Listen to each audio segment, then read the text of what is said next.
I'm a huge fan. I've loved watching you for years on RuPaul's Drag Race.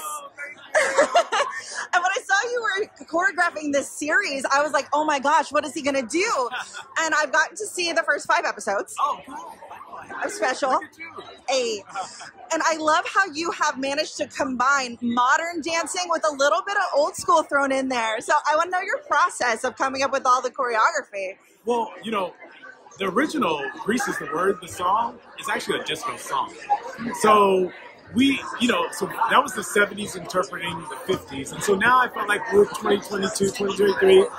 We interpreted our version of the 70s and the 50s. So we were able to infuse, like, even through the music, some newer sounds, and I felt like we could do that with the steps as well. Yeah, and I love it. I think that's exactly because, like, this is a huge undertaking as well. There's multiple numbers in every episode. Yes. Were you exhausted? I was exhausted. We were making 10 little mini musical films. That's what we did, you know? Yeah. So I was... Do you have a favorite number? I would say that In the Club is probably one of my favorite numbers, just because of the social connotation, yes. You know, the awareness of everything. Yeah, that's probably one. What do you think it is about Grease that lets it span multiple generations? It's the music, it's the joy, it's also about teenagers, right? And how, you know, the teenagers kind of run everything. We set the tone, you know, and so I think everybody can remember being a teenager, and teenagers know what it's like. So. Exactly. Amazing. Well, congratulations on tonight. This is so exciting, and I love the series. Appreciate it. Oh, that's so good to hear. Appreciate it. Thank you. All righty. Hello, darling. Hi, how are you? Good, how are you? I'm well. I'm excited to discuss this with you. I've seen the first few episodes. Okay, good. The music is so fun. Yay! And I want to talk to you because you have done a span of different types of music. You were in your own punk band. You've written for some of the biggest pop hits in general, but is this your first foray into musical theater? I have been developing and writing a musical with Dina Menzel, Eve Ensler, and Diane Paulus for about 3.5, 4 years, but the world hasn't seen that yet. So this is my first musical that the world is going to get to see. But I was a musical theater geek as a kid. That's all I cared about. It was my whole life, so I feel very at home here. When did we get to see the one with Adina? The one with Adina it's coming. A stage musical takes like 7, 8 years to develop, so we got time. Yeah, it takes forever. What I love a lot about your songs that you write for yourself and for others is you tell stories. And I want to know if the process was any different for you when it came to writing pop songs versus musical songs.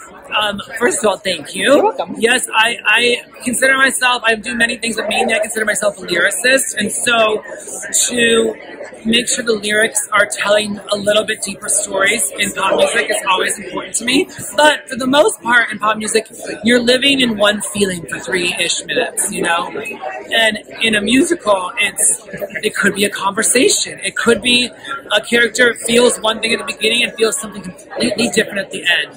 It could be 6 people feeling 6 different things. So the storytelling is a lot more in depth and a lot harder.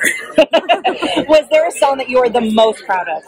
I mean, there's 30 songs, original songs, so it's hard to pick my favorite. So I'll just go with New Cool, which is in the pilot, because it's the song I wrote to get the job. I fought very hard to get this job and read the pilot and picked that song, that scene to write a song for, and it got me here. So I'll shout that song out. Perfect. Well, thank you so much, and congratulations on tonight. Thank you. Hello, Alethea. Talk to me about directing this huge undertaking of basically a mini musical 10 times in a row.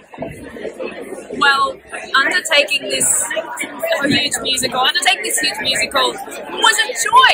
Like, I came up doing a whole lot of dance competitions, and I feel like I was like ready to throw my young high school self at this special thing. Should I be looking at the camera? No, you can look at me. That's totally fine. Yeah. What was it? So they can hear me when I ask.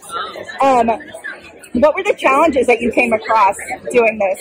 I think that is going to say each challenge was a joy, but there were challenges when making the show.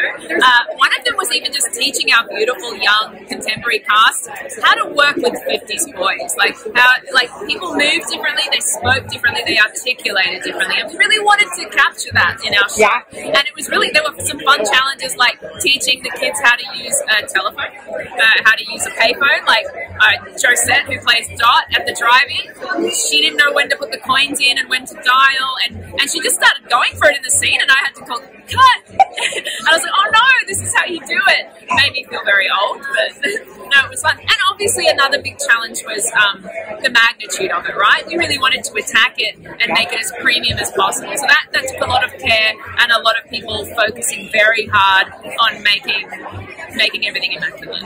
It looks amazing. I've been able to see the first 5 episodes, and they're incredible. I just have to say that you've done such a wonderful job. I want to ask you, what do you think it is about Grease in general that spans generations, that allows us to even have a show like this in 2023? Here's what I think it is about Grease that still makes it relevant today. I think they're goofballs. I think that they're really flawed, textured characters, and we don't really see people let their hair down in musicals, and they were messy and they were edgy, and at the time back then it was controversial, and so yeah, that also made it pretty cool. I love that. Now, who do you think you were in the series? Who did you relate to the most? All right. Who did I relate to the most? In many ways, I related to Sandy because she's Australian, and in fact, Olivia Newton-John is from my hometown, Alston. So we would see her at the supermarket, and we had, so Grease was like so important to all of us. It was like in our DNA. But like, I kind of feel a bit like a Frenchie as well. That's so cute. I love it. Well, thank you so much, and congratulations on tonight. And I really hope everyone else has such a warm reception the same way that I did. Thank you so much. It was lovely to meet you. You too.